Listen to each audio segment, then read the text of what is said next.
Hey guys, what's up? It's been a while since I've done a voiceover, but I thought I'd do a review on the 2021 YZ250F. I'm at about 40 hours now, and in short, the bike is as close to perfect as they could possibly come. In 40 hours, I've had absolutely no issues.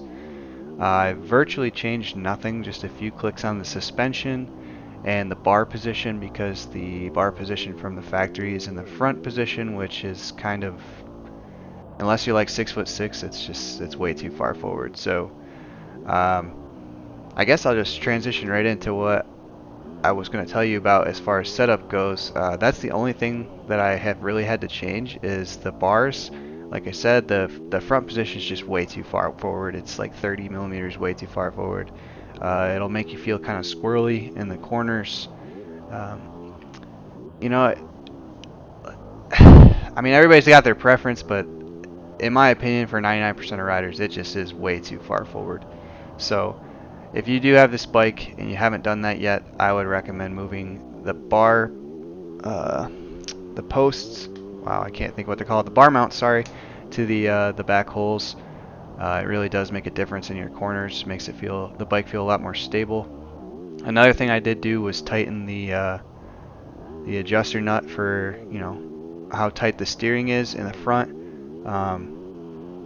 Mine specifically, I don't know if this applies to all of them, but mine was a little loose, and my buddy Michael Hammond actually recommended tightening that to help with corner stability, and it made a world of difference. I actually may go even a little more tight, but honestly, that is really all I've changed. I set the sag to 102 as they recommend. Anywhere from 102 to 104 has worked really well for me.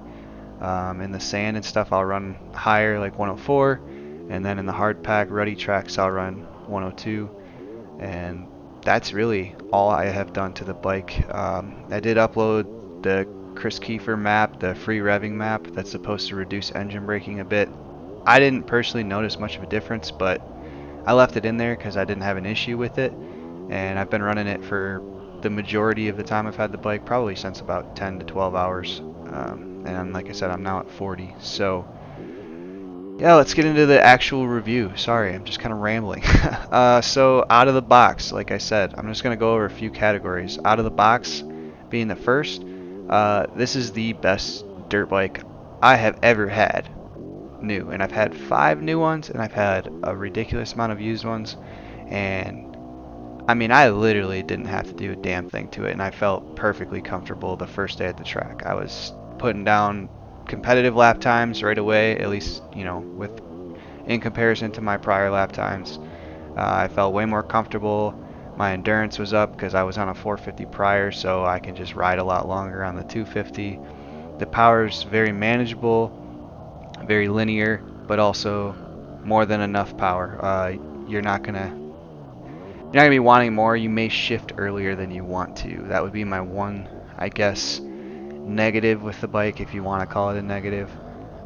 Compared to prior years like the 19 and the 20, you do have to shift, it seems, a little bit sooner because it falls off up top. But I bet you if you put a 48 tooth sprocket on the rear, it would probably alleviate that. It's very subtle. Again, I mean, I just got used to it. It's not problematic, it's not an issue, but some people are picky about gearing. So if you're looking for a little more top end, maybe go down 2 teeth in the rear. That'll probably get you squared away. So the next category I wanted to talk about is suspension. It's Yamaha, as always. It's about the best you could ever ask for. I am still running stock, still haven't done any fork seals or oil changes or anything. I'm getting ready to, just because it's about that time. Technically you're supposed to do it every 30 hours, so I'm a little late, but honestly I haven't noticed enough of a difference to care. But after the races this weekend, I do plan on doing fork oil in the front and the shock. But I haven't had any problems, and the plushness was awesome. You can overjump virtually anything, and as long as your clickers aren't like way out of whack, it just soaks it right up. Especially for a 250F, it is absolutely incredible. It feels pretty comparable to the 450. So no complaints in suspension. I don't want to spend a whole bunch of time on that. If you've ridden Yamahas before, you know what to expect. Triple S is the shit. That's all there is to it. The motor package, it's all new this year. Like I said, it falls off up top a little faster, but that's also because it revs out so much quicker. This bike is fast for a 250F. This thing, it's got torque, man. It's so fun to ride. Like, I love it. I absolutely love the power characteristic of the bike, and if you're a KTM fan, you won't like it, hands down. It's the opposite of what you would experience on a KTM. You don't have to rev it for freaking ever. You know, you short shift. It's more of that kind of style. You can lug it a lot more than you can the KTM. You can get away with bogging in third gear, like holding third into corners, and you still don't have to touch clutch. Like, it'll let you get way down there and get away with it. So it's more forgiving to the weekend warriors, or the vast majority of riders, even racers, I would say. But it's also obviously very competitive. You see Star Yamaha is just absolutely killing it in the pros, so it's the best, like, out of the box platform. It just is, man. I mean, I haven't ridden all the new bikes, so I guess I'm being biased, and I am definitely a Yamaha fanboy. Like, so this is a biased review, sorry. It just is. But the bike's phenomenal, and the motor characteristics are absolutely, I have zero complaints, none. Like I said, I have had no issues in 40 hours, and that's the only bike I can say that about, honestly. Like, I have not had to do a damn thing to it. I changed my oil, the first one I did an hour.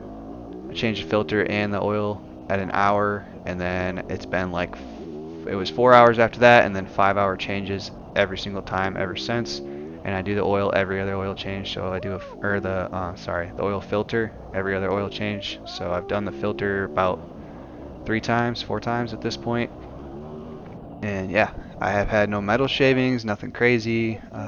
Yeah, just, I don't feel a lack of performance. I don't feel like I need a top end yet. Like, the bike still just pulls pretty much how it did when it was new. I mean, I ride so much, it might be hard for me to notice, I'm sure there's a slight loss in compression because of the time on the bike, but from what I can tell, it feels just like new still. You take care of your bike and it will take care of you, at least with this one. So next, I wanted to move on to some tips I had. So one suggestion I would have for this particular bike, if you run the stock bars, I suggest running them neutral. If you typically run your bars back a lot, like I usually do, if you move them into that back position and then run them neutral, like in line with the forks, the bike tends to corner a lot better. Just the bend of the bars, it didn't seem to cater to the rolled back style that I normally go with, and once I made that change, I noticed a huge difference again in my cornering. Also, like I said, another tip, if you're looking for more top end, maybe drop 2 on the rear. It's really that. That's all I got for you. It's hard for me to find things to tell you to do this bike, because it literally is just so perfect out of the box. I mean, I'm not like an A-class guy, but I'm like a solid local B guy. I could probably do decent at Loretta's and C. I don't know. I've never actually gone, but I've qualified, so I like to think I'm a pretty good rider, like better than average. You can judge for yourself from my other videos, but take my advice for what it is. At my level of riding, the bike is absolutely perfect out of the box. Like, I really can't complain about anything. I read these stupid fucking reviews online saying, oh, the seat feels weird, or the rear fenders, I don't know what the hell they're talking about. They're trying to find things to pick out on the bike, because they have to. They're nitpicking though. Like, everything is just so great. The only mods that I've added were a whole shot device, which isn't really a mod. I added twin air. I added a twin air filter. That's it. That's literally it. I got a new sprocket and chain because I gone through one already, but that's literally it, man. So yeah, I know this isn't like a super exciting review, but I just wanted to say, if you're thinking about getting a 2021 YZ250F, from my point of view, you can't go wrong. Like, it is the best bike out there right now, in my opinion, if you're into the 250s. I can't speak on the 450s, but I think for most of you, whether you want to admit it or not, 250F is more than enough. In fact, I've seen, now obviously they have factory motors, but I've seen Dylan Fernandez on numerous occasions last year, go out on a 250 and set the lap time of the day on a 250 over the 450 riders in deep sand and in flat, like calm conditions. So, you know, it's like they always say, 90% rider, right? So the bike's got more than enough power to clear just about everything you'll ever come across. The only jump that I know for a fact you couldn't get over on it is Laraco's Leap, but the factory riders on 250s at the pros couldn't even make it this year just because the way that the jump is set up. You have a 10 yard or less run up to the face now. It's virtually impossible on a 250F. Actually, I'm pretty sure it is. Somebody wants to prove me wrong, I'd love to see a video, but you know, ever since they changed the turn this year, I don't think it can be done on anything but a 450. So you have more than enough power to get over 99.9% of obstacles.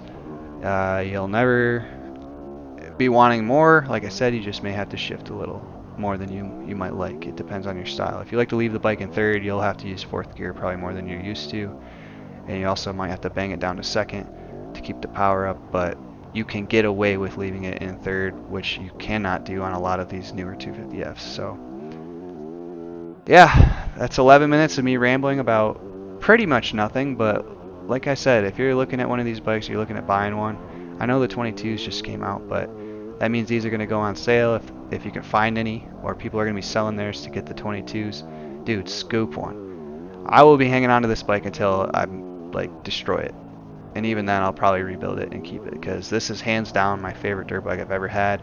And if you've been following my channel for a while, you know I've ridden a lot of bikes, every size, 2 strokes, 4 strokes, you know, 125 to 450, every brand, everything in between. And this is hands down my favorite bike I've ever had, because I know it's gonna do what it needs to do for me every single time I get on it. I never worry about it. It's just reliable, and that's a Yamaha. So I hope you enjoyed the review. I know it's just real quick rambling about nothing, but yeah, these are my opinions, and hopefully that means something to you, or hopefully that helps you decide. Hopefully I hit a point that you were curious about in this review, and hopefully it helps you decide to buy one.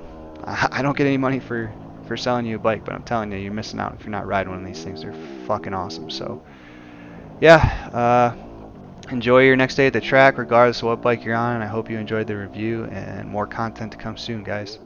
Thanks. See ya.